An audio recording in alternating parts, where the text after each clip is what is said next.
కన్న బిడ్డ తండ్రితోటి పంచుకోలేనటువంటి పరిస్థితులు, ఉత్తరాలు రాసి మరి చెప్పుకోవాల్సినటువంటి దుస్థితి మరి ఆ దేవుడి పక్కన ఉంటున్నటువంటి ఏ దయ్యాలు కలిగించినాయి అనేటటువంటిది మనం మాట్లాడుకోవాలి. ఆమె దృష్టిలో, కవిత గారి దృష్టిలో కేసీఆర్ గారి పక్కనే ఉంటూ కన్న కూతురి యొక్క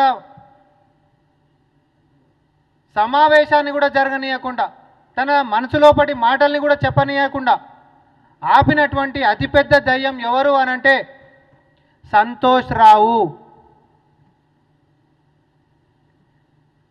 కనీసం ఫోన్లు చేసినా తండ్రికి ఫోన్లు ఇవ్వలేనటువంటి పరిస్థితికి, చెప్పుకుందామనంటే చెప్పనియనటువంటి పరిస్థితికి కేసీఆర్ గారి పక్కనే ఎప్పుడు వండుకుంటా ఎవరు మాట్లాడాలన్నా, ఎవరు కలవాలన్నా, ఎవరు ఏం చేయాలనో పరోక్షంగా ఈరోజు పార్టీని నిర్ణయిస్తున్నటువంటి శక్తిగా సంతోష్ రావు ముందుకున్నాడు. ఎమ్మెల్యేలు పత్రికలు ఈయనకి పోతామనంటే కూడా దర్శనానికి ధరలు పెట్టినటువంటి చరిత్ర ఆయన కుంది అనేటటువంటిది ఇదే మీడియా ముఖంగా నేను చెప్తా ఉన్నా.